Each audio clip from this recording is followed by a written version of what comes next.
Vamos a hacer el ejercicio este genérico, ejercicio 41, que nos dice, se hace girar un cuerpo de masa m atado al extremo de una cuerda de longitud L de modo que describe un movimiento circular uniforme con celeridad v en un plano vertical. Dice, calcula la tensión de la cuerda en los puntos más alto y más bajo de la trayectoria. Vale, bueno, lo primero que tenemos que tener en cuenta es que tenemos un movimiento circular uniforme, con lo cual no hay variación en la celeridad. La celeridad se mantiene constante, con lo cual no habrá aceleración tangencial, sino que únicamente habrá aceleración normal. Eso para empezar. La aceleración normal tenemos que saber que es la velocidad lineal al cuadrado partido por el radio de giro. Vale. ¿Qué más? Si hacemos el dibujo de lo que sería un movimiento circular, tendríamos que en los puntos más alto y más bajo las fuerzas que aparecerían serían las siguientes. Tendríamos en el punto más alto, tendríamos la tensión que iría dirigida hacia el centro del eje del movimiento, y en este caso también tendríamos el peso. Ambos irían en la misma dirección y sentido. En cambio, cuando estamos en el punto más bajo, esto es el peso. Cuando estamos en el punto más bajo, tenemos la tensión dirigida hacia el centro del eje de movimiento, o sea, hacia el eje, que sería esta que tenemos aquí.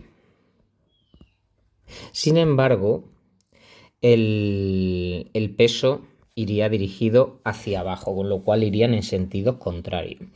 Obviamente, dado que en el punto más bajo de la trayectoria el peso va en contra de la tensión en este caso debe ser mayor, porque debe soportar el peso, aparte de la tendencia que tenga el cuerpo a irse hacia afuera. Vale, pues entonces, en ese caso,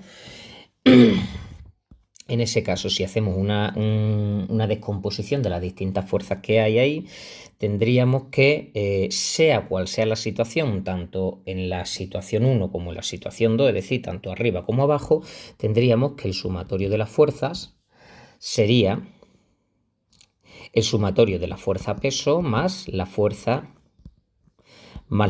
tensión, y eso sería igual a la masa del cuerpo por la aceleración normal.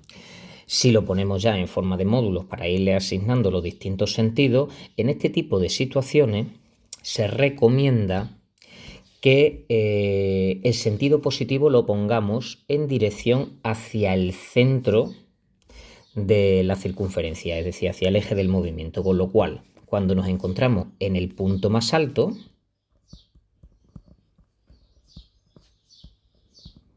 que es cuando la tensión va a ser mínima,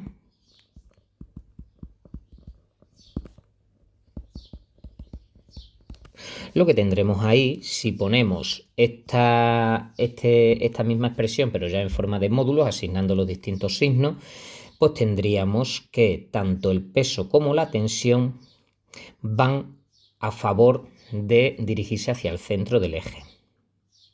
Sería P más T igual a la masa por la aceleración normal.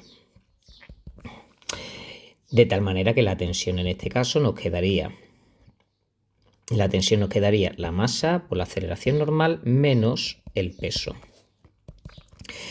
Y esta tensión nos quedaría la masa, la aceleración normal es esta que tenemos aquí, con la particularidad de que sabemos que esa R es la longitud de la cuerda. Y luego el peso sabemos que es la masa por la gravedad. De tal manera que nos quedaría la expresión de esta manera: la masa que multiplica a v cuadrado partido L menos la aceleración de la gravedad. Ese en el punto más alto, que es donde la tensión va a ser mínima. Vámonos ahora al punto más bajo, que es donde la tensión va a ser máxima.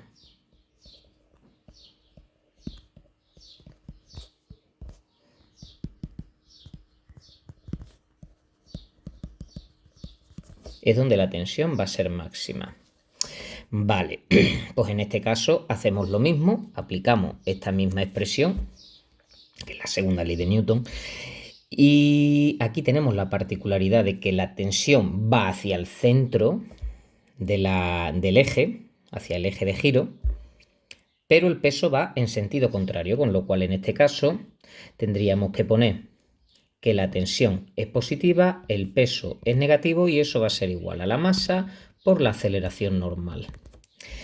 Vale, de tal manera que la tensión nos queda la masa por la aceleración normal más el peso.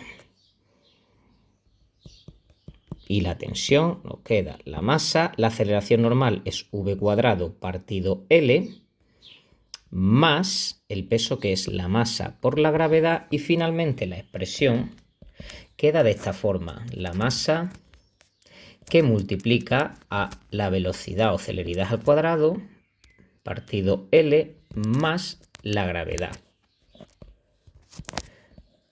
Esas serían las dos expresiones de la tensión en los puntos más altos y más bajos.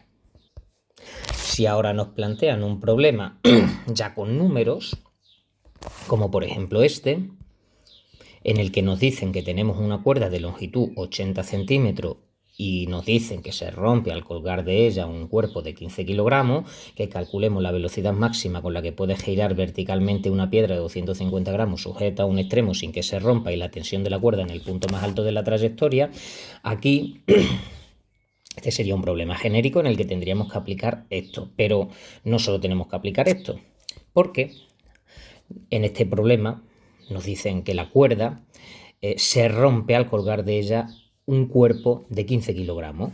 Es decir, que esos 15 kilogramos van a traer consigo un peso, una fuerza peso, que va a hacer que se rompa la cuerda. Esa fuerza peso que va a hacer que se rompa la cuerda, obviamente, va a ser la tensión máxima que soporta la cuerda, es decir, lo máximo que puede haber de tensión en el punto más bajo de la trayectoria. Con lo cual, lo primero que hacemos es calcular esa tensión máxima. Tensión máxima que soporta la cuerda. La tensión máxima que soporta la cuerda va a ser el peso de esa masa de 15 kilogramos. La masa por la gravedad, es decir, los 15 kilogramos por 9,8, es decir, 15 por 9,8 son 147 newtons. ¿Vale? Entonces ahora queremos calcular la velocidad máxima con la que puede girar verticalmente una piedra de 250 gramos sujeta a su extremo sin que se rompa. Es decir, la velocidad máxima a la que puede girar una piedra para que en ese punto donde la tensión es máxima, es decir, aquí abajo, esa tensión sea como máximo 147. Entonces, ¿qué fórmula de estas dos tendríamos que tomar?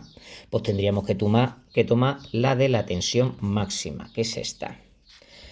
¿Vale? Calculamos velocidad máxima. Para calcular la velocidad máxima, tomamos que la tensión es igual a la masa por la velocidad al cuadrado partido la longitud de la cuerda más la gravedad. Y de aquí sabemos la tensión máxima, sabemos la masa, que son 250 gramos, sabemos la longitud, que son 0,8 centímetros, y sabemos la aceleración de la gravedad. Podemos despejar fácilmente la velocidad. Esa velocidad nos va a venir dada en metros por segundo. ¿Vale? Pues despejamos eso. Esto nos quedaría T partido M menos G, todo ello multiplicado por L, igual a V, y todo esto raíz cuadrada. Vale, vamos a ponerlo más bonito. Ahí.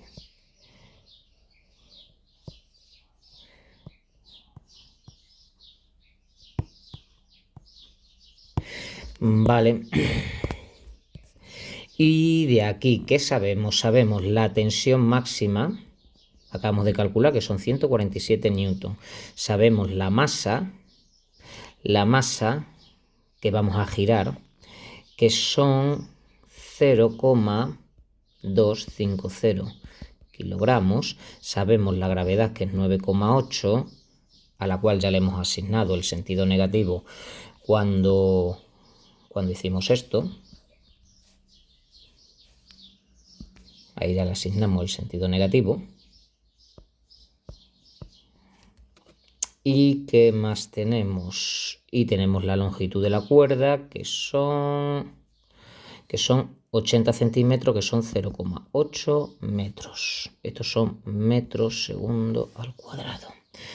Vale, entonces aquí, ¿qué nos queda? Nos queda raíz cuadrada de la tensión máxima, que son 147, partido la masa, que son 0,250, menos 9,8, multiplicado L.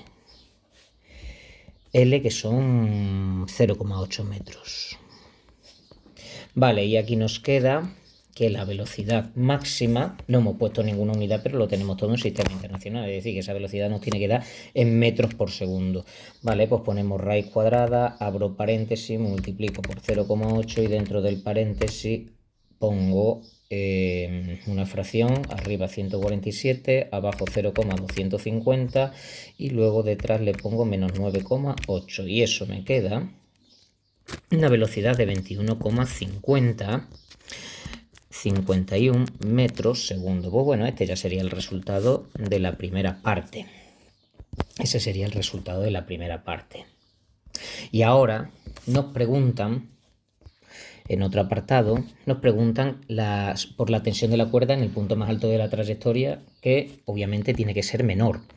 Tiene que ser menor de 147. Pues nada, cogemos esta fórmula de aquí, que es donde la tensión es mínima, poniendo los datos de nuestra situación, en el que ponemos la masa, ponemos la velocidad, la longitud y la aceleración de la gravedad, siendo esa velocidad la que hemos calculado que sería la máxima velocidad para que en el punto más bajo llegue como máximo a 147 newton, que es lo máximo que soporta la cuerda. Vale, pues entonces ponemos, ahora vamos a calcular la tensión en el punto más alto.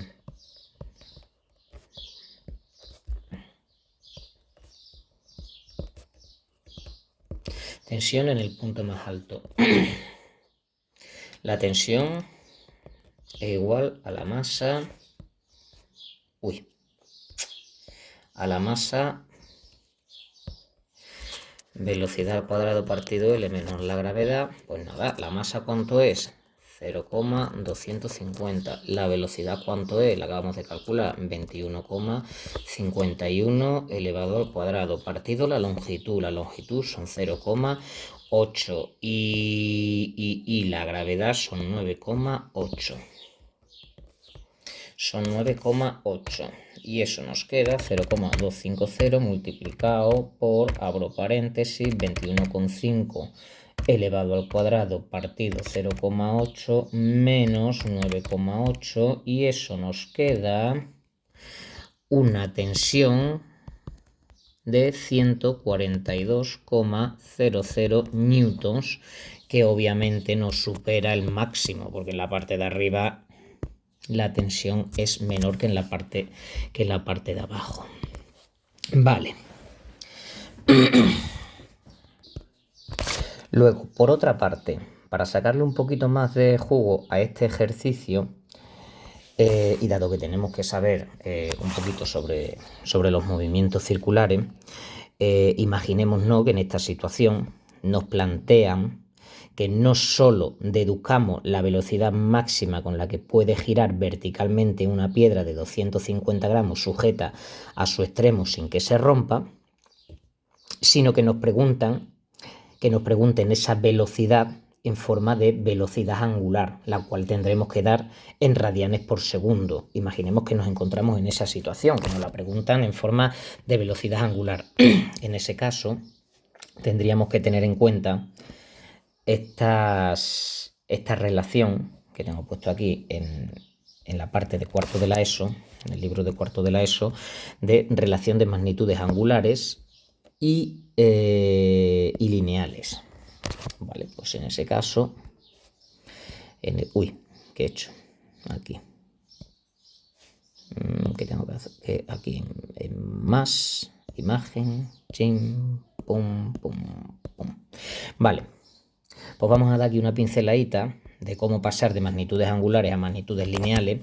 Imaginémonos que nosotros ya hemos calculado la velocidad en forma de velocidad lineal y nos la pidiesen en forma de velocidad angular, ¿vale? Pues ¿cómo pasamos de magnitudes lineales a magnitudes angulares? Lo tenemos por aquí. Las magnitudes lineales las expresamos pues, con la velocidad en forma de v, que se expresa en metros por segundo. Sin embargo, las magnitudes angulares las expresamos con ese símbolo omega y se da en radianes por segundo, ¿vale? Entonces, ¿cómo hacemos esa conversión? Bueno, pues para hacer esa conversión tenemos que saber que la velocidad, lo tenemos por aquí, la velocidad es el espacio recorrido partido el tiempo, ¿vale? Partiríamos de esta relación que tenemos aquí. Sabemos que el espacio recorrido es igual al radio multiplicado por los ciclos que hacemos,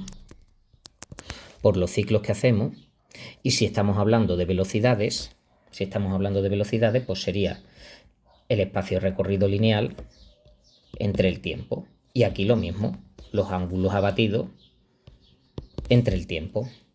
Esto que tenemos aquí es la velocidad, esto que tenemos aquí es la velocidad angular. Es decir, que la velocidad lineal es igual al radio por la velocidad angular, ¿vale?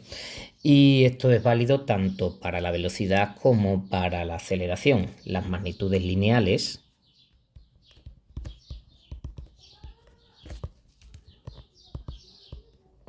son igual a las magnitudes angulares por el radio, ¿vale?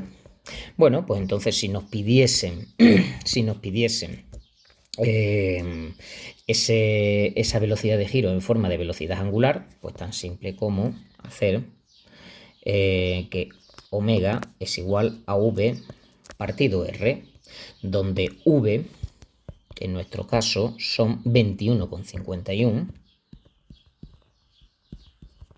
metros partido segundo, y donde el radio son ¿cuánto era el radio? Eran 0,8 metros cada radio. Metros y metros se nos van y nos queda 21,51 entre 0,8, y eso nos quedaría 26,88 radianes partido de segundos. Esa sería la velocidad angular,